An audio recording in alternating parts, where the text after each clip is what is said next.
ನಮಸ್ಕಾರ ವೀಕ್ಷಕರೇ, ಜ್ಞಾನಜ್ಯೋತಿ ಕಾರ್ಯಕ್ರಮಕ್ಕೆ ತಮಗೆಲ್ಲ ಆದರದ ಸುಸ್ವಾಗತ. ಕಳೆದ ಹಲವಾರು ಸಂಚಿಕೆಯಿಂದ ಈ ಸುಖವಾದ ಜೀವನವನ್ನು ನಡೆಸಲಿಕ್ಕೆ ಬೇಕಾಗುವಂತಹ ಸಫಲತೆ, ಪರಿಶ್ರಮ, ಪ್ರಸನ್ನತೆ, ಇಚ್ಛಾಶಕ್ತಿ ಎಲ್ಲದರ ಬಗ್ಗೆ ತಿಳಿದುಕೊಂಡೆವು. ಇದಕ್ಕೆ ನಾವು ಭಗವಂತನಲ್ಲಿ ಮಾತಾಡ್ತಾ ಹೋದರೆ ಅವನ ದೈವಿ ಗುಣ ನಮ್ಮಲ್ಲೂ ಬರುತ್ತೆ, ಅದರಿಂದನೂ ಹೇಗೆ ನಾವು ಸುಖವಾದ ಜೀವನ ನಡೆಸ್ಬೋದು ಅಂತಲೂ ತಿಳಿದುಕೊಂಡ್ವು. ಈ ಭಗವಂತನ ಜೊತೆ ಹೇಗೆ ಮಾತಾಡೋದಕ್ಕೆ ರಾಜಯೋಗ ಉಪಯೋಗ ಆಗುತ್ತೆ ಅನ್ನೋದನ್ನು ಈ ಸಂಚಿಕೆಯಲ್ಲಿ ಮತ್ತಷ್ಟು ತಿಳಿದುಕೊಳ್ಳೋಣ. ಈ ಸಂಚಿಕೆಯಲ್ಲಿ ರಾಜಯೋಗದ ಬಗ್ಗೆ ತಿಳಿಸಿಕೊಡಲು ಪ್ರಜಾಪಿತ ಬ್ರಹ್ಮಕುಮಾರಿ ಈಶ್ವರಿ ವಿಶ್ವವಿದ್ಯಾಲಯದಿಂದ ವೀಣಕ್ಕನವರು ಬಂದಿದ್ದಾರೆ. ಸ್ವಾಗತ ಅಕ್ಕನವರೇ. ಅಕ್ಕನವರೇ, ರಾಜಯೋಗದಿಂದ ಹೇಗೆ ಸುಖವಾದ ಜೀವನವನ್ನು ರೂಢಿಸ್ಕೋಬೋದು ಅಂತ ತಿಳಿಸ್ಕೊಡ್ತೀರಾ? ಮನುಷ್ಯ ನಾವೀಗಾಗಲೇ ಈ ಸರಣಿಯಲ್ಲಿ ಚಿಂತನೆ ಮಾಡಿದ ಹಾಗೆ ಜೀವನ ಒಂದು ಸುಂದರವಾದ ದೃಶ್ಯಕಾವ್ಯ. ಈ ಸುಂದರವಾದ ದೃಶ್ಯಕಾವ್ಯದ ಪೂರ್ಣಾನಂದವನ್ನು ಪಡಿಬೇಕಾದ್ರೆ ಅವನು ಸದಾಕಾಲ ತನ್ನ ಜೀವನದ ಸುಖಮಯ ಜೀವನದ ಬಗ್ಗೆ ಯಾವಾಗಲೂ ಆಶಾವಾದಿಯಾಗಿ ಚಿಂತನೆಯನ್ನು ಮಾಡಬೇಕು. ಅಷ್ಟೇ ಅಲ್ಲ, ಹೇಗೆ ಮನುಷ್ಯ ತನ್ನ ಕಷ್ಟ ಸುಖಗಳನ್ನು ಮನುಷ್ಯರ ಜೊತೆಗೆ ಮಾತಾಡ್ತಾನೆ, ಸಂಘ ಸಹವಾಸದಲ್ಲಿ ಅವರಂತೆ ತಾನಾಗಿ ಬಿಡ್ತಾನೆ, ಅದೇ ರೀತಿಯಾಗಿ ಮನುಷ್ಯ ತನ್ನನ್ನು ತಾನು ಪರಮಾತ್ಮನ ಜೊತೆಗೆ ಸಂಬಂಧವನ್ನು ಬೆಳೆಸುವ ಅಭ್ಯಾಸವನ್ನು ಮಾಡಿದ್ರೆ ಸುಖಮಯ ಜೀವನವನ್ನು ರೂಢಿಸಿಕೊಳ್ಳುವುದು ಸಾಧ್ಯವಾಗುತ್ತೆ ಎನ್ನುವ ಚಿಂತನೆಯನ್ನು ನಾವೆಲ್ಲ ಮಾಡಿದ್ದೇವೆ, ಕೇಳಿದ್ದೇವೆ. ಆ ನಿಟ್ಟಿನಲ್ಲಿ ಅವಶ್ಯವಾಗಿ ಯೋಗ ಎನ್ನುವ ಶಬ್ದದ ಸಿಂಪಲ್ ಅರ್ಥವೇ ಏನು ಅಂದರೆ ಸಂಬಂಧ ಅಂತ. ಆದ್ದರಿಂದ ನಾವಿವತ್ತಿನ ದಿನ ಈ ದೃಷ್ಟಿಕೋನದಿಂದ ರಾಜಯೋಗದ ಬಗ್ಗೆ ನಾವು ಸಾಕಷ್ಟು ಚಿಂತನೆಗಳನ್ನು ಕೇಳಿದ್ದೇವೆ, ಗೊತ್ತು ನಮಗೆ. ಯಾಕೆಂದರೆ 21ನೇ ಶತಮಾನ ಯೋಗದ ಶತಮಾನ. ಎಲ್ಲರೂ ಎಲ್ಲ ಕಡೆಯೂ ಸಹ ಯೋಗ ಕಲಿಯುವುದರಲ್ಲಿ ತುಂಬ ಬ್ಯುಸಿಯಾಗಿದ್ದಾರೆ. ಯಾರು ನೋಡಿದರೆ ಯೋಗ ಕ್ಲಾಸ್ಗೆ ಹೋಗ್ತಾರೆ, ಅದೇನು ಯೋಗ ಮಾಡ್ತಾರೋ ಅವ್ರಿಗೆ ಗೊತ್ತು, ಅವ್ರು ಯೋಗ ಮಾಡ್ತಾರೆ. ಬಟ್ ಇವತ್ತಿನ ನಮ್ಮ ಉದ್ದೇಶ ಏನು ಅಂದರೆ, ಇಂತಹ ಅದ್ಭುತವಾದ ಜೀವನ, ಮನುಷ್ಯ ಜೀವನವೇ ಜಗತ್ತಿನಲ್ಲಿ ಭಗವಂತನ ವರದಾನ. ಇಂತಹ ಅದ್ಭುತವಾದ ಜೀವನವನ್ನು ಒಂದು ಸುಂದರವಾದ ದೃಶ್ಯಕಾವ್ಯವನ್ನಾಗಿ ಅನುಭವ ಮಾಡುವುದಕ್ಕಾಗಿ ತುಂಬ ಅವಶ್ಯಕವಾಗಿ ಹೇಗೆ ಉಳಿದ ಆಯಾಮಗಳ ಕಡೆಗೆಲ್ಲ ನಾವು ಗಮನ ಹರಿಸಬೇಕು, ಅಪವ್ಯಯವಾಗಬಾರ್ದು, ಮಿತವ್ಯಯ ಮಾಡಬೇಕು, ಉಳಿತಾಯ ಮಾಡಬೇಕು, ವ್ಯರ್ಥ ವಿಚಾರಗಳನ್ನು ಮಾಡಬಾರ್ದು, ಅನವಶ್ಯಕ ವಿಚಾರಗಳ ಪ್ರಭಾವದಲ್ಲಿ ಬರಬಾರ್ದು, ಪರಿಶ್ರಮಿಯಾಗಿರಬೇಕು, ಪ್ರಸನ್ನತೆಯನ್ನು ರೂಢಿಸ್ಕೊಳ್ಬೇಕು, ದುಶ್ಚಟಗಳಿಗೆ ವಶರಾಗಬಾರ್ದು, ಹಾಗೆ ಮನುಷ್ಯನ ಜೀವನದ ಬಹುದೊಡ್ಡ ಶತ್ರುವಾದ ಕ್ರೋಧದಿಂದ ಅವನು ಹೊರಬರಬೇಕು, ಸಮಾಧಾನ ಚಿತ್ತನಾಗಬೇಕು, ಹಾಗೆ ಅತಿಯಾದ ಬೇಕುಗಳಿಗೆ ಪೂರ್ಣ ವಿರಾಮವನ್ನು ಕೊಡಬೇಕು. ಇದನ್ನೆಲ್ಲ ನಾವು ಚಿಂತನೆ ಮಾಡ್ತಾ ಬಂದ್ವಿ. ಖಂಡಿತ ಆತ್ಮೀಯರೇ, ಅದರ ಜೊತೆಗೆ ಇನ್ನೊಂದು ಬಹುಮುಖ್ಯವಾದ ಇವೆಲ್ಲದಕ್ಕಿಂತ ತಳದಲ್ಲಿ ಇರಬೇಕಾದ ಅಡಿಗಲ್ಲು ಅದು ಪರಮಾತ್ಮನ ಜೊತೆಗೆ ಮನುಷ್ಯಾತ್ಮನ ಸಂಬಂಧ. ಅನಾದಿಯಿಂದ ಆತ್ಮ ಪರಮಾತ್ಮರಿಗೆ ಸಂಬಂಧ ಇದ್ದೇ ಇದೆ.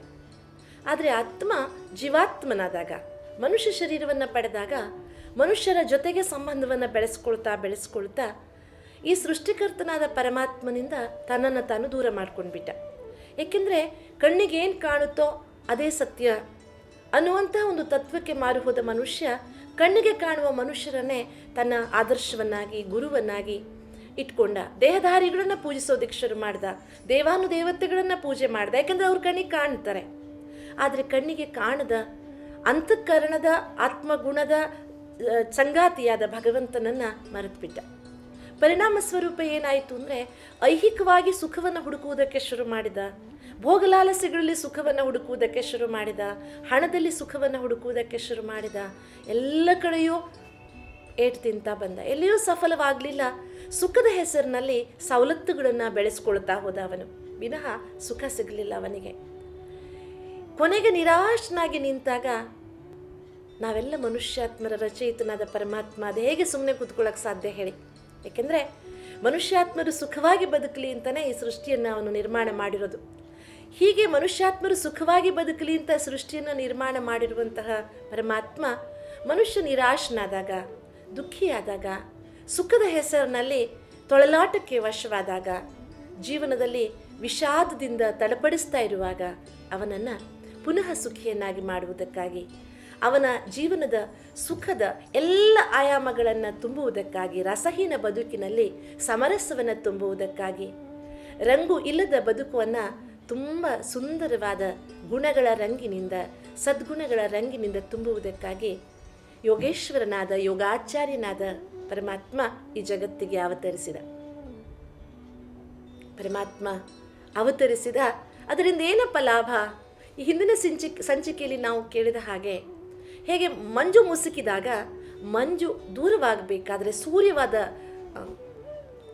ಮಂಜು ದೂರವಾಗಬೇಕಾದ್ರೆ ಪ್ರಖರವಾದ ಸೂರ್ಯರಶ್ಮಿ ಬಂದಾಗ ಮಂಜು ತಾನಾಗಿಯೇ ಸರಿದು ಹೋಗುತ್ತೆ. ಅದೇ ರೀತಿಯಾಗಿ ಮನುಷ್ಯ ಜೀವನದಲ್ಲಿ ಅಜ್ಞಾನದ ಮಂಜು ಕವಿದಿತ್ತು, ಮತ್ತೆ ಅಲ್ಲದೆ ವಿಕಾರಗಳ ಕಾರ್ಮೋಡ ಕವಿದಿತ್ತು. ಆದರೆ ಒಂದು ಮಾತಂತೂ ಸತ್ಯ, ಹೇಗೆ ಎಂತಹ ಕಾರ್ಮೋಡ ಕವಿದರೂ ಆಕಾಶದ ಶುಭ್ರತೆಗೆ ಧಕ್ಕೆ ಹೇಗೆ ಬರುವುದಿಲ್ವೋ ಹಾಗೆ ಮನುಷ್ಯಾತ್ಮನ ಮೂಲ ಗುಣ ಎಲ್ಲಿಯೂ ಹೋಗಿರುವುದಿಲ್ಲ. ಬಲೆ ಮೇಲೆ ಬೇಕಾದಷ್ಟು ವಿಕಾರಗಳ ಪದರಗಳು ಬಂದವು, ಆದರೆ ಆ ಪದರಗಳನ್ನೆಲ್ಲ ದೂರ ಮಾಡುವುದಕ್ಕೆ ಯೋಗಾಚಾರ್ಯನಾದ ಪರಮಾತ್ಮ ಈ ಧರೆಗೆ ಅವತರಿಸಿ ಮನುಷ್ಯಾತ್ಮನಿಗೆ ತನ್ನ ಮೂಲ ನೆಲೆಯ ಪರಿಚಯವನ್ನು ಮಾಡಿಕೊಟ್ಟ. ಭಗವಂತ ಈ ಜಗತ್ತಿಗೆ ಬಂದು ನಮ್ಮನ್ನು ಕೈ ಹಿಡಿದು ಎಬ್ಬಿಸಿ ಹೇಳ್ತಾ ಇದ್ದಾನೆ, ಮಕ್ಕಳೇ, ನೀವೆಲ್ಲ ಈಶ್ವರನ ಸಂತಾನರು. ನಶ್ವರವಾದ ಜೀವನದಲ್ಲಿ ಸುಖ ಹುಡುಕಬೇಡಿ. ನಶ್ವರವಾದ ಜೀವನ ಎಂದಿಗೂ ಮನುಷ್ಯನಿಗೆ ಶಾಶ್ವತವಾದ ಸುಖವನ್ನು ಕೊಡುವುದಕ್ಕೆ ಸಾಧ್ಯವಿಲ್ಲ. ಶಾಶ್ವತವಾದ ಸುಖ ಶಾಶ್ವತವಾದ ಸಂಬಂಧದಿಂದಲೇ ಸಿಗುತ್ತೆ. ಅದು ಯಾವುದು? ಯಾಕೆಂದರೆ ನಾವು ನೋಡ್ತಾ ಇದ್ದೇವೆ, ತಂದೆ ತಾಯಿಯಿಂದ ಸುಖ ಇದೆ ಅಂತ ತಿಳ್ಕೊಂಡಿರ್ತೇವೆ. ಆದರೆ ತಂದೆ ತಾಯಿ ಹೇಳುವಂತಹ ಜೀವನದ ಕಟ್ಟುಪಾಡುಗಳು ನಮಗೆ ಹಿಡಿಸೋದಿಲ್ಲ. ಅವರಿಂದ ಬೇರೆಯಾಗಿ ನಮ್ಮದೇ ಒಂದು ಸಂಸಾರ ಮಾಡಿಕೊಳ್ತೇವೆ. ಗಂಡ ಹೆಂಡತಿಯ ಬದುಕಿನಲ್ಲಿ ಸುಖ ಇದೆ ಅಂತ ತಿಳ್ಕೊಳ್ತೇವೆ. ಗಂಡ ಹೆಂಡತಿಯ ಬದುಕು ಹಳತಾದ ಮೇಲೆ ಒಬ್ಬರಿಗೊಬ್ಬರು ಅನಿವಾರ್ಯವಾಗಿ ಹೊರೆಯಾಗಿ ಪರಿಣಮಿಸ್ತಾರೆ. ದೂಷಣೆ, ಜಗಳ ಸಾಮಾನ್ಯವಾಗಿ ಬಿಡುತ್ತೆ. ಹಾಗಂತ ಆ ಸಂಬಂಧಗಳಲ್ಲಿ ಮಧುರತೆ ಇಲ್ಲ ಅಂತಲ್ಲ. ಸಂಬಂಧದಲ್ಲಿ ಮಧುರತೆ ಯಾಕೆ ಹೋಗಿದೆ ಅಂದರೆ ನಾವು ದೇಹ ನೋಡ್ತಾ ಇದ್ದೇವೆ. ಆ ಸಂಬಂಧಗಳಲ್ಲಿಯೂ ನಾವು ಆತ್ಮ ನೋಡುವುದನ್ನು ಅಭ್ಯಾಸ ಮಾಡಿಕೊಂಡ್ರೆ, ಈ ಹಿಂದಿನ ಸಂಚಿಕೆಯಲ್ಲಿ ನಾವು ವಿಚಾರ ಮಾಡಿದ ಹಾಗೆ ಶರೀರದಲ್ಲಿರುವ ಆತ್ಮ ಒಂದು ಪಾತ್ರಧಾರಿ ಎನ್ನುವುದನ್ನು ತಿಳಿದುಕೊಂಡು ಪ್ರತಿಯೊಬ್ಬರ ಪಾತ್ರವನ್ನು ಆನಂದಿಸುವ ಅಭ್ಯಾಸವನ್ನು ಮಾಡಿಕೊಂಡ್ರೆ ಜೀವನ ಅದೆಷ್ಟು ಸುಂದರವಾಗಿದೆ ಗೊತ್ತಾ. ಆದರೆ ಈ ಪರಿಕಲ್ಪನೆ ಮೂಡುವುದೇ ಯಾವಾಗ ಅಂದರೆ ಭಗವಂತ ಈ ಜಗತ್ತಿಗೆ ಅವತರಿಸಿದಾಗ. ನಾವೆಷ್ಟು ಭಾಗ್ಯಶಾಲಿಗಳು. ಭಗವಂತನ ಅವತರಣ ಭೂಮಿಯಾದ ಈ ಪವಿತ್ರ ಭಾರತ ಭೂಮಿಯಲ್ಲಿ ಹುಟ್ಟಿದ್ದೇವೆ. ಈ ಪವಿತ್ರ ಭಾರತ ಭೂಮಿಯ ಮಣ್ಣನ್ನು ವಿದೇಶಿಗರು ಬಂದು ಹಣೆಗಿಟ್ಕೊಂಡು ಧನ್ಯವಾಯಿತು ಬಾಳು ಅಂತ ಹೇಳ್ತಿರುವಾಗ, ನಾವು ಈ ಭಾರತ ಭೂಮಿಯಲ್ಲಿ ಹುಟ್ಟಿ ನಮ್ಮ ದೇಶದ ಬಗ್ಗೆ ನಮಗೆ ಸ್ವಲ್ಪವೂ ಸಹ ಹೆಮ್ಮೆ ಇಲ್ಲದೆ ಹೋಗಿದೆ. ಕಾರಣ, ಮತ್ತೆ ಅಲ್ಲಿಗೆ ಬಂದ್ವಿ. ನಾವು ಹಣ ನೋಡ್ತಾ ಇದ್ದೇವೆ, ಸವಲತ್ತುಗಳನ್ನು ನೋಡ್ತಿದ್ದೇವೆ. ಅಮೇರಿಕಾದಲ್ಲಿರುವ ಐಶೋ ಆರಾಮ AC ರೂಮಿನ ಸುಖ ಅಂದ್ಕೊಂಡಿದ್ದೇವೆ. ಆದರೆ ನಿಜವಾದ ಪ್ರಕೃತಿಯ ಮಧ್ಯದ ಈ ದಿವ್ಯ ಭೂಮಿಯ ಭಾರತದಲ್ಲಿ ಸಿಗುವ ಭವ್ಯತೆಯ ಪರಮಾತ್ಮ ಜ್ಞಾನದ ಅರಿವಿಲ್ಲ ನಮಗೆ. ಆದರೂ ಸಹ ಪರಮಾತ್ಮ ಮತ್ತೆ ಮತ್ತೆ ಹೇಗೆ ಮಗು ಮರಳಿ ನಿದ್ದೆ ಮಾಡಿದರೂ ತಾಯಿ ಬಿಡುವುದಿಲ್ಲ. ಬೆಳಗಾಯಿತೇಳು ಕಂದ ಅಂತ ಎಬ್ಬಿಸಿ ತಯಾರು ಮಾಡಿ ಶಾಲೆಗೆ ಕಳಿಸ್ತಾಳೆ. ಅದೇ ರೀತಿಯಾಗಿ ಜನ್ಮಾಂತರದ ತಾಯಿಯಾದ, ಶಾಶ್ವತವಾದ ತಾಯಿಯಾದ, ಮನುಷ್ಯ ಕುಲಕೋಟಿಗೆ ಮಾತೆಯಾದ ಭಗವಂತ ನಮ್ಮನ್ನೆಲ್ಲ ಎಬ್ಬಿಸಿ ದೇಹಾಭಿಮಾನದಿಂದ ಹೊರತಂದು, ದೇಹಾಭಿಮಾನದ ಧೂಳಿನಲ್ಲಿ ಮಣ್ಣಿನಲ್ಲಿ ನಾವು ಸಂಪೂರ್ಣ ಮುಚ್ಚಿ ಹೋಗಿದ್ದ ನಮ್ಮನ್ನು ಆ ಧೂಳಿನಿಂದ ಮಣ್ಣಿನಿಂದ ತೊಳೆದು ಜ್ಞಾನಾಮೃತ ಸುರಿಸಿ ಚೊಕ್ಕ ಮಾಡಿ ಆತ್ಮಸ್ವರೂಪಿಗಳನ್ನಾಗಿ ಮಾಡಿ ತನ್ನ ಜೊತೆಗೆ ಸಂಬಂಧ ಬೆಳೆಸಿಕೊಳ್ಳುವುದಕ್ಕೆ ಪ್ರೋತ್ಸಾಹಿಸ್ತಾರೆ, ಎಬ್ಬಿಸ್ತಾರೆ ನಮ್ಮನ್ನು. ಈ ಕರೆ ಕೇಳ್ತಿದೆಯಾ? ಪರಮಾತ್ಮ ನಮ್ಮನ್ನೆಲ್ಲ ಕೈ ಬೀಸಿ ಕರೀತಾ ಇದ್ದಾರೆ. ಪರಮಾತ್ಮ ನಮ್ಮನ್ನೆಲ್ಲ ಕೂಗಿ ಕರೀತಿದ್ದಾರೆ. ಬನ್ನಿ ಆತ್ಮಗಳೇ, 5000 ವರ್ಷಗಳಿಂದ ಅಗಲಿ ಹೋದಂತಹ ಮನುಷ್ಯಾತ್ಮರೇ, ಪರಮಾತ್ಮ ಶಕ್ತಿಯಿಂದ ವಂಚಿತರಾಗಿರುವ ಆತ್ಮಗಳೇ, ಬನ್ನಿ, ನಿಮ್ಮ ಜೀವನ ಸುಖಮಯ ಜೀವನ ಆಗಲಿ ಅಂತ ನಾನು ಈ ಸೃಷ್ಟಿಯನ್ನು ರಚಿಸಿದ್ದೆ. ನೀವು ನನ್ನನ್ನು ಮರೆತು ದೇಹಾಭಿಮಾನದಲ್ಲಿ ಬಂದು ಜೀವನವನ್ನು ದುಃಖಿಯನ್ನಾಗಿ, ನೋವಿನಿಂದ ಕೂಡಿದ ಬರ್ಬರವಾದ ಜೀವನವನ್ನಾಗಿ ಮಾಡಿಕೊಂಡಿದ್ದೀರಿ. ಕೇಳ್ತಾ ಇದೆ ಅಲ್ವಾ? ಹೇಳಿ, ಎದ್ದೇಳಿ, ಆತ್ಮಜ್ಞಾನದಲ್ಲಿ ನೀವು ಉಪಸ್ಥಿತರಾಗಿ. ನಾವು ಈ ದೇಹ ಅಲ್ಲ, ದೇಹದಲ್ಲಿರುವ ಒಂದು ಚೇತನ. ಮನುಷ್ಯನ ಬದುಕಿಗೆ ಆಧಾರವೇ ಚೇತನ. ಜಡತ್ವದಿಂದ ಏನೂ ನಡೆಯುವುದಿಲ್ಲ. ಕಲ್ಲು ಬಂಡೆ ತನ್ನಷ್ಟಕ್ಕೆ ತಾನೇ ಮೂರ್ತಿಯಾಗುವುದಿಲ್ಲ ಬಂಧುಗಳೇ. ಕಲ್ಲು ಬಂಡೆ ಮೂರ್ತಿಯಾಗಬೇಕಾದರೆ ಅದಕ್ಕೆ ಚೈತನ್ಯದ ಶಿಲ್ಪಿಯ ಚಾಣದೇಟು ಬೇಕು, ಉಳಿಯೇಟು ಬೇಕು. ಹಾಗೆ ಮನುಷ್ಯಾತ್ಮನ ಮನಸ್ಸು ದುರ್ಗುಣಗಳಿಂದ ಕಲ್ಲಾದ ಈ ಸಂದರ್ಭದಲ್ಲಿ ಈ ಕಲ್ಲನ್ನು ಪುನಃ ಸುಂದರ ಚೈತನ್ಯ ಶಿಲ್ಪವನ್ನಾಗಿ ಮಾಡುವುದಕ್ಕಾಗಿ ಜಗತ್ತಿನ ಶಿಲ್ಪಕಾರನಾದ ಪರಮಾತ್ಮ ಈ ಜಗತ್ತಿಗೆ ಬಂದಿದ್ದಾನೆ. ಪ್ರತಿದಿನ ಜ್ಞಾನದ ಒಂದೊಂದೇ ಸಣ್ಣ ಉಳಿಯೇಟಿನಿಂದ ಯೋಗದ ಬೆಳಕಿನಿಂದ, ಧಾರಣೆಯ ಶುದ್ಧಿಯಿಂದ ನಮ್ಮನ್ನು ಪಾವನ ಮಾಡ್ತಾ ಇದ್ದಾನೆ. ನಾವೆಲ್ಲರೂ ಸಹ ಪರಮಾತ್ಮ ಜ್ಞಾನದ ಈ ಹೊಂಬೆಳಕಿನಲ್ಲಿ, ಪರಮಾತ್ಮ ಜ್ಞಾನದ ನವನವೀನ ಈ ಶಕ್ತಿಯಲ್ಲಿ ನಾವೆಲ್ಲರೂ ಮೂಲ ಚೈತನ್ಯದೆಡೆಗೆ ಸಾಗೋಣ, ಚೈತನ್ಯಶೀಲರಾಗೋಣ, ಜಡತ್ವದಿಂದ ಹೊರಬರೋಣ. ಇಷ್ಟು ಮನುಷ್ಯ ಜಡತ್ವದ ದಾಸನಾಗಿದ್ದಾನೆ. ಆಲಸ್ಯದ ಪರಮಾವಧಿಯನ್ನು ನಾವು ನೋಡ್ತಾ ಇದ್ದೇವೆ. ನಾವು ಮನುಷ್ಯನಿಗೆ ಇವತ್ತಿಷ್ಟು ಪರಮ ಆಲಸ್ಯ ಅಂದರೆ ಅವನು ಪಕ್ಕದಲ್ಲಿರುವಂಥ ಟವಲ್ ಎತ್ಕೊಡೋಕ್ಕೊಬ್ರು ಕೆಲಸದವ್ರು ಬೇಕು ಅವನಿಗೆ, ಅಷ್ಟು ಆಲಸ್ಯ ಆಗಿದ್ದಾನೆ. ಅಲಸಸ್ಯ ಕುತೋ ವಿದ್ಯಾ ವಿದ್ಯಸ್ಯ ಕುತ ಧನಂ ಅಧನಸ್ಯ ಕುತೋ ಮಿತ್ರ ಮಿತ್ರಸ್ಯ ಕುತ ಸುಖಂ ಅಲ್ವಾ. ಸುಖ ಬೇಕು ಅಂದರೆ ಆಲಸ್ಯ ಬಿಡಬೇಕು. ಜೀವನ ಸುಖಮಯವಾಗಬೇಕು ಅಂದರೆ ನಾವು ಸೋಮಾರಿತನಕ್ಕೆ ಬಾಯ್ ಬಾಯ್ ಹೇಳಬೇಕು. ಆತ್ಮೀಯರೇ, ಕ್ರಿಯಾಶೀಲರಾಗೋಣ, ಚೈತನ್ಯರಾಗೋಣ. ಚೈತನ್ಯರಾಗುವುದಕ್ಕೆ ಚೈತನ್ಯ ಸ್ಥಿತಿಯಲ್ಲಿ ಸ್ಥಿತರಾಗೋಣ. ನಾವು ಪಂಚತತ್ವಗಳಿಂದಾದ ಶರೀರ ಅಲ್ಲ, ಈ ಶರೀರವನ್ನು ನಡೆಸುವ, ಶರೀರಕ್ಕೆ ಚೈತನ್ಯವನ್ನು ಕೊಡುವ ಕ್ರಿಯಾಶೀಲವಾದ ರಚನಾತ್ಮಕವಾದ ಚೈತನ್ಯ ಶಕ್ತಿಯಾಗಿದ್ದೇವೆ. ನೆನಪಿಡಿ, ನಾವು ಇವತ್ತು ಚೈತನ್ಯವಾಗಿದ್ದು ನಾಳೆಗೆ ಜಡವಾಗುವ ಜೀವಕೋಶಗಳಲ್ಲ. ನಾವು ಎಂದೂ ಜಡವಾಗದ ಸದಾ ಚೈತನ್ಯವಾಗಿರುವ ಆತ್ಮಜ್ಯೋತಿಯಾಗಿದ್ದೇವೆ.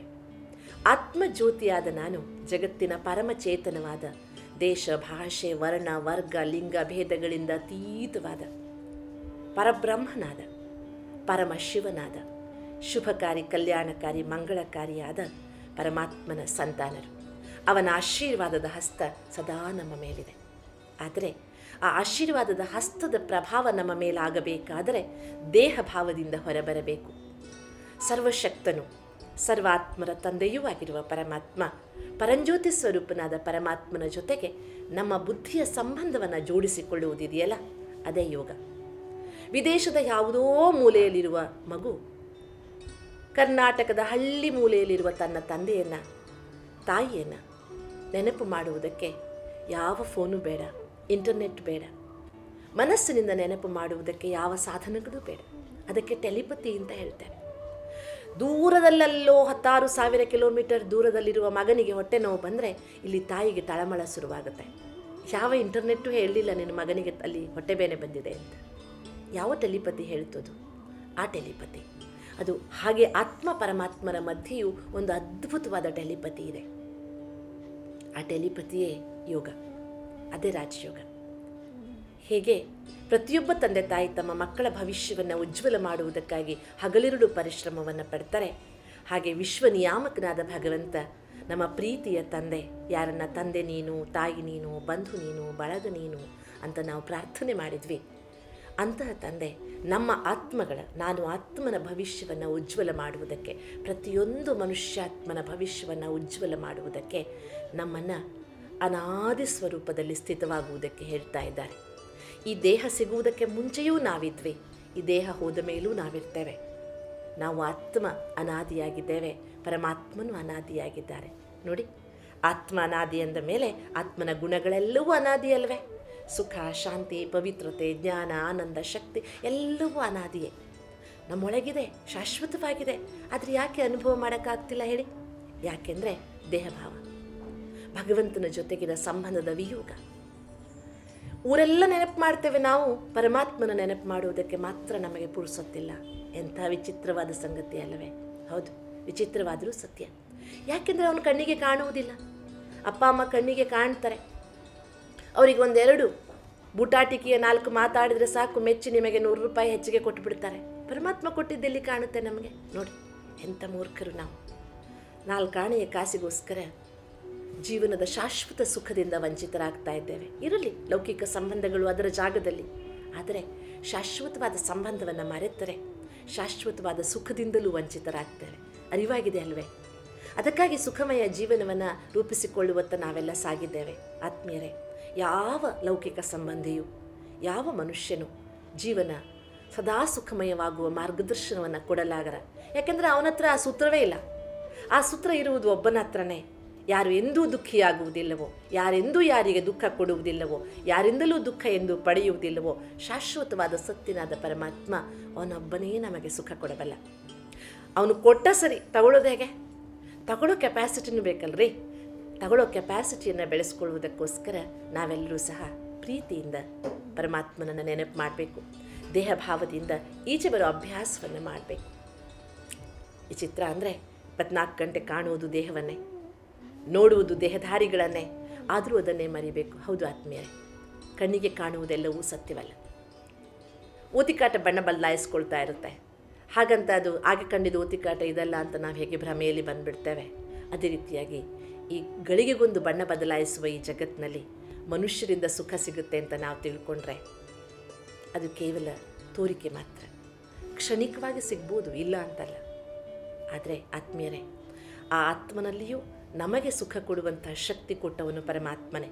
ಯಾರೋ ಮನುಷ್ಯರು ನಮ್ಮ ಹತ್ರ 4 ಒಳ್ಳೆ ಮಾತಾಡಿದರು, ನಮ್ಮ ಜೊತೆಗೆ 4 ಒಳ್ಳೆ ವ್ಯವಹಾರ ಮಾಡಿದ ತಕ್ಷಣ ನಾವು ಅವರಿಗೆ ಸರೆಂಡರ್ ಆಗಿಬಿಡ್ತೇವೆ. ಬೇಡ ಆತ್ಮೀಯರೇ, ತಮೇವ ಶರಣಂ ಗಚ್ಚ ಅನ್ಯಥಾ ಶರಣಂ ನಾಸ್ತಿ. ಜನ್ಮ ಜನ್ಮಾಂತರ ಮನುಷ್ಯರಿಗೆ ಶರಣಾಗಿ ಸಾಕಷ್ಟು ಕಷ್ಟ ಅನುಭವಿಸಿದ್ದೇವೆ, ದುಃಖ ಅನುಭವಿಸಿದ್ದೇವೆ, ನೋವು ಅನುಭವಿಸಿದ್ದೇವೆ. ಅದಕ್ಕಾಗಿ ಭಲೇ ಮನುಷ್ಯರ ಜೊತೆಗೆ ಬದುಕೋಣ, ಒಳ್ಳೆಯ ಸಂಬಂಧಗಳನ್ನು ಇಟ್ಕೊಳ್ಳೋಣ, ಗೌರವಿಸೋಣ, ಆದರಿಸೋಣ. ಆದರೆ ಪ್ರೀತಿಸುವುದು ಮಾತ್ರ ಒಬ್ಬನಲ್ಲೇ.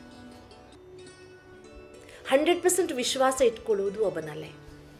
ನೋಡಿ, ಒಮ್ಮೆ ಪರಮಾತ್ಮನನ್ನು ಪ್ರೀತಿಸಿ ನೋಡಿ, ಒಮ್ಮೆ ಪರಮಾತ್ಮನಲ್ಲಿ ವಿಶ್ವಾಸವಿಟ್ಟು ನೋಡಿ, ಮನುಷ್ಯಾತ್ಮರೆಲ್ಲರ ಜೊತೆಗೆ ನಮ್ಮ ವಿಶ್ವಾಸದ ಬಂಧ ಅದೆಷ್ಟು ಗಟ್ಟಿಯಾಗಿ ಬಿಡ್ತದೆ. ಯಾರೂ ನಮಗೆ ನೋವು ಕೊಡುವುದಕ್ಕೆ ಸಾಧ್ಯವೇ ಇಲ್ಲ. ಆಗ ಯಾರೂ ನಮಗೆ ದುಃಖ ಕೊಡುವುದಕ್ಕೆ ಸಾಧ್ಯವೇ ಇಲ್ಲ. ಇದೇ ಯೋಗ.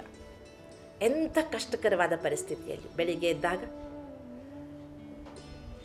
ಶಾರೀರಿಕ ಕ್ರಿಯೆಗಳನ್ನು ನಡೆಸುವಾಗ, ಊಟ ತಿಂಡಿ ಮಾಡುವಾಗ, ನಡೆದಾಡುವಾಗ, ಎಲ್ಲ ಕೆಲಸಗಳನ್ನು ಮಾಡುವಾಗ ಪಕ್ಕದಲ್ಲಿ ಸುಖಕಾರಿಯು, ಕಲ್ಯಾಣಕಾರಿಯು, ಮಂಗಳಕಾರಿಯು, ರಚಯಿತನು, ನಿರ್ದೇಶಕನು, ಜ್ಞಾನದಾತನೂ ಆದ ಪರಮಾತ್ಮನನ್ನು ಸದಾ ಜೊತೆಗಿಟ್ಕೊಳ್ಳಿ. ನೀವು ಪರೀಕ್ಷೆ ಬರೀತೀರಾ, ನಿಮ್ಮ ಪಕ್ಕದಲ್ಲಿ ಪರಮಾತ್ಮ ಇಟ್ಕೊಳ್ಳಿ. ಸೊ ಚಾಲೆಂಜ್, ನಿಮ್ಮಿಂದ ಎಂದೂ ಸಹ ತಪ್ಪಾಗುವುದಕ್ಕೆ ಸಾಧ್ಯವಿಲ್ಲ. ಇಟ್ಕೊಂಡಾದರೂ ನೋಡಿ. ನೀವು ಒಬ್ಬರೇಲಾದರೂ ಪ್ರಯಾಣ ಮಾಡ್ತಿದ್ದೀರಾ, ಭಯ ಆಗ್ತಿದೆಯಾ, ಪರಮಾತ್ಮನ ನಿಮ್ಮ ಜೊತೆ ಕರ್ಕೊಂಡು ಹೋಗಿ ನೋಡಿ, ನಿಮಗೆ ಭಯ ಆಗುವುದಕ್ಕೆ ಸಾಧ್ಯವಿಲ್ಲ. ನಾವು ಯಾವ ಕ್ಷಣ ಪರಮಾತ್ಮನನ್ನು ಮರೀತೇವೆ ಆ ಕ್ಷಣ ನಮಗೆ ಕಷ್ಟಗಳು ಬರ್ತವೆ.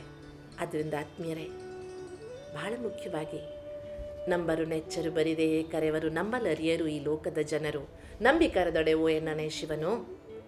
ನಂಬಿ ಕರೆದಾದರೂ ನೋಡಿ, ಬಾಬಾ ಬಾ ಅಂತ ಬಂದೇ ಬಿಡ್ತಾನೆ. ಇದು ಯೋಗ. ಯೋಗ ಅಂದರೆ ಎಂದೂ ವಿಯೋಗವಿಲ್ಲದೆ, ಎಂದೂ ಬೇರ್ಪಡದೆ, ಸದಾ ಕಾಲ ನಾನು ನಿನ್ನ ಮಗು, ನೀನು ನನ್ನ ತಂದೆ ಎನ್ನುವ ಮನೋಭಾವವನ್ನು ಶಾಶ್ವತವಾಗಿ ಉಳಿಸ್ಕೊಂಡು ನಿನ್ನ ಪ್ರತಿನಿಧಿಯಾಗಿ ನಾನು ಈ ಲೋಕದಲ್ಲಿ ಕಾರ್ಯ ಮಾಡ್ತಾ ಇದ್ದೇನೆ. ನೀನು ನನ್ನನ್ನು ಈ ಜಗತ್ತಿಗೆ ಕಳಿಸಿದೀಯಾ, ನನಗೊಂದು ಕೆಲಸ ಕೊಟ್ಟು ಕಳಿಸಿದೀಯಾ, ನಾನು ನಿನ್ನ ಆದೇಶದಂತೆ ಇಲ್ಲಿ ಕೆಲಸ ಮಾಡ್ತೇನೆ. ಅದು ಯಾವುದಾದ್ರೂ ಇರ್ಬೋದು, ಕಸ ಗುಡಿಸುವ ಕೆಲಸ ಆಗಿರ್ಬೋದು, ವಕೀಲ ವೃತ್ತಿಯಾಗಿರ್ಬೋದು, ಎಂಜಿನಿಯರ್ ಕೆಲಸ ಆಗಿರ್ಬೋದು, ಮನೆಗೆಲಸವಾಗಿರ್ಬೋದು. ಸೃಷ್ಟಿ ನಾಟಕದಲ್ಲಿ ಪರಮಾತ್ಮ ನನಗೆ ಕೊಟ್ಟಿರುವ ಕೆಲಸವನ್ನು ಪರಮಾತ್ಮನ ನೆನಪಿನಲ್ಲಿ ನಾನು ನಿಷ್ಠೆಯಿಂದ ಮಾಡ್ತೇನೆ. ಈ ಮನೋಭಾವ ಇದ್ಬಿಟ್ರೆ ಅದು ರಾಜಯೋಗ. ನಾನು ಮಾಡುವ ಕೆಲಸ ಪರಮಾತ್ಮ ಕೊಟ್ಟಿದ್ದು ಎನ್ನುವ ನೆನಪಿನಲ್ಲಿ ನಾನು ಅಭ್ಯಾಸ ಮಾಡಿದರೆ ಅದು ಕರ್ಮಯೋಗವಾಗುತ್ತೆ. ಯೋಗಾಭ್ಯಾಸ ಮಾಡುವುದು ಅಂದರೆ ಶಾಂತವಾಗಿ ಕೂತ್ಕೊಂಡು ಅಲುಗಾಡದ ಹಾಗೆ ಬರಬಹುದು, ಏಕಾಗ್ರತೆ, ಸುಖವೂ ಅನುಭವವಾಗಬಹುದು. ಆದರೆ ಆಮೇಲೆ ಏನು ಗತಿ? ನಡೆದಾಡುವಾಗ ಯಾರ್ಯಾರನ್ನೂ ಬೈಕೊಳ್ತಾ, ಕೆಲಸ ಮಾಡುವಾಗ ಪಾತ್ರೆಗಳ ಜೊತೆಗೆ ಗುದ್ದಾಟ ಮಾಡ್ತಾ ಮಾಡಿದ್ರೆ ಆ ಯೋಗಕ್ಕೇನು ಪ್ರಯೋಜನ ಹೇಳಿ? ಇಲ್ಲ ಅಲ್ವಾ?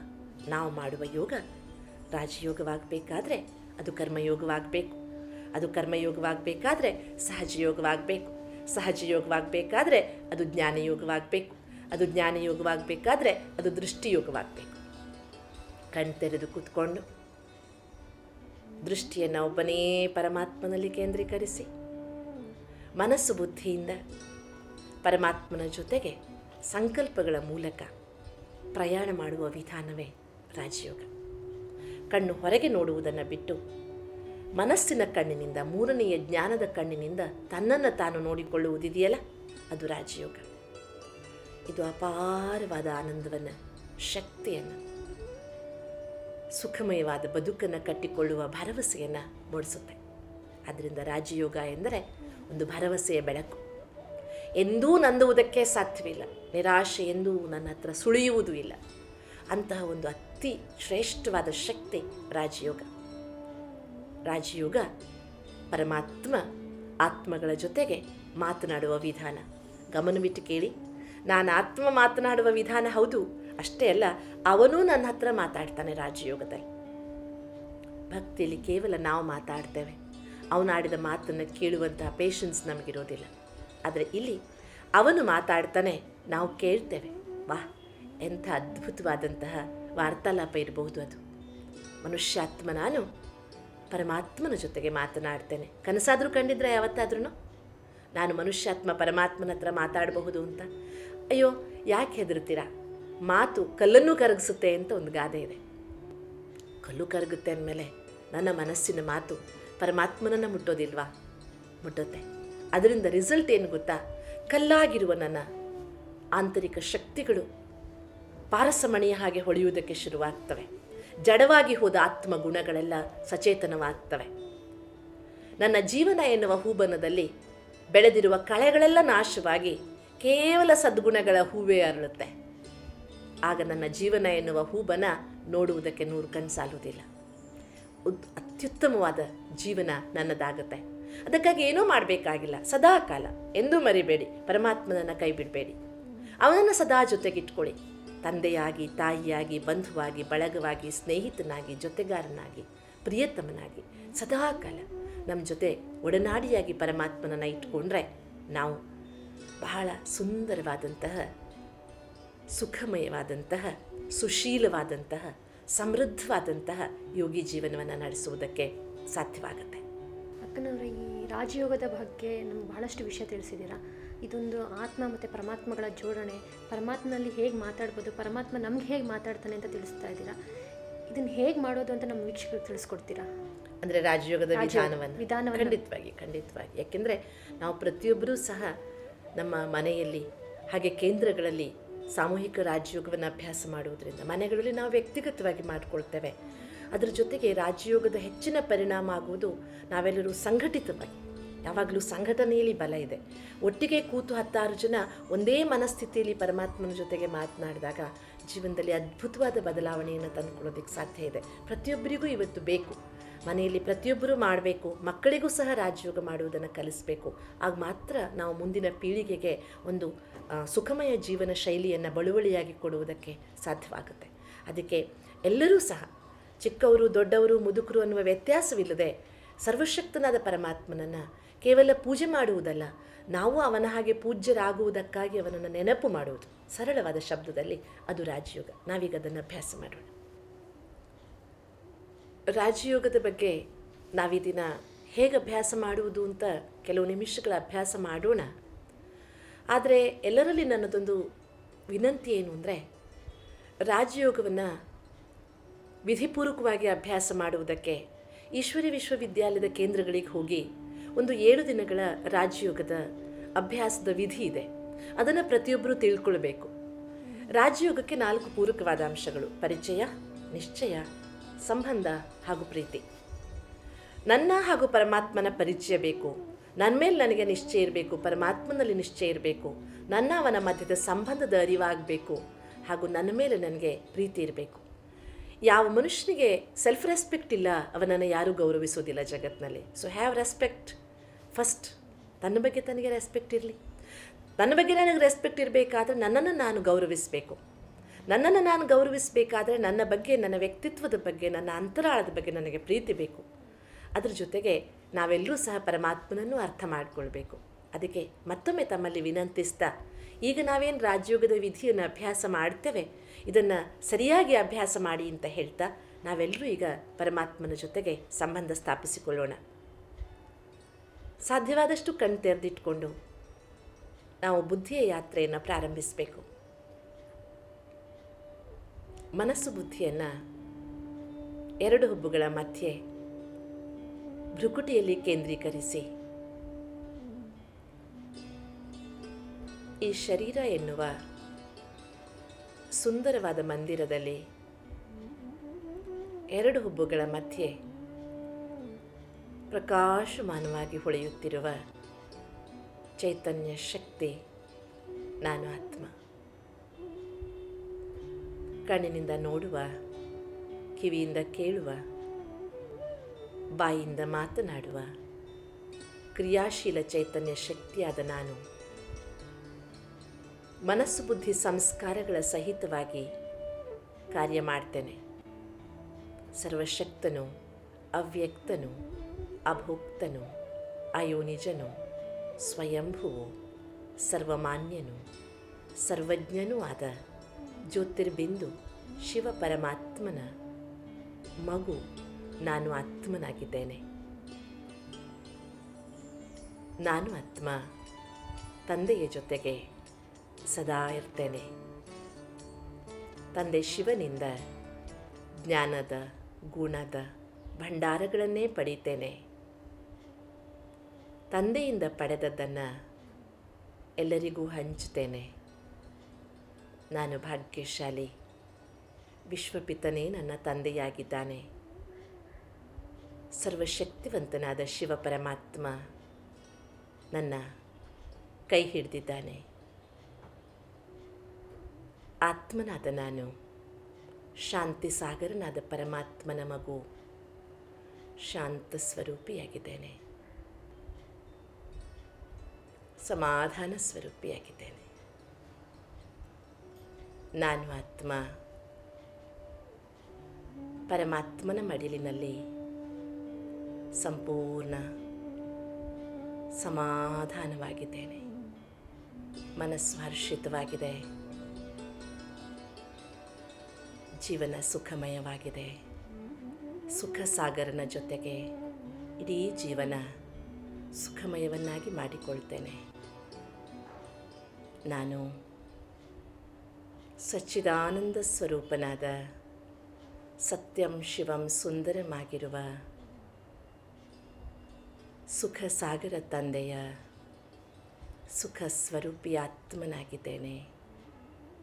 ನನ್ನ ಅನಾದಿ ಗುಣ ಸುಖವಾಗಿದೆ, ಶಾಂತಿಯಾಗಿದೆ, ಸಮಾಧಾನವಾಗಿದೆ. ಅಕ್ಕನವರೇ, ರಾಜಯೋಗದ ಬಗ್ಗೆ ತುಂಬ ಸುಂದರವಾದ ವಿಷಯಗಳನ್ನು ನಮಗೆ ಮತ್ತು ನಮ್ಮ ವೀಕ್ಷಕರಿಗೆ ತಿಳಿಸಿದ್ದೀರಾ. ಅದಕ್ಕಾಗಿ ಧನ್ಯವಾದಗಳು. ವೀಕ್ಷಕರೇ, ರಾಜಯೋಗ ಅನ್ನೋದು ಆತ್ಮ ಮತ್ತು ಪರಮಾತ್ಮಗಳ ಜೋಡಣೆ. ನೀವು ಹೇಗೆ ಪರಮಾತ್ಮನಲ್ಲಿ ನೀವು ಮಾತಾಡ್ತೀರೋ ಹಾಗೆ ಪರಮಾತ್ಮ ನಿಮ್ಮಲ್ಲಿ ಮಾತಾಡ್ತಾನೆ. ನಮಸ್ಕಾರ ವೀಕ್ಷಕರೇ.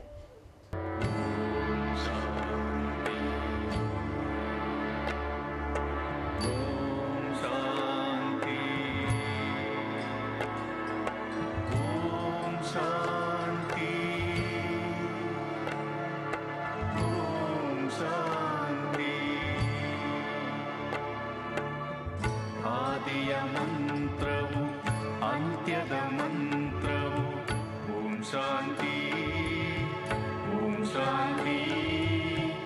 ಆದಿಯ ಮಂತ್ರವು ಅಂತ್ಯದ ಮಂತ್ರ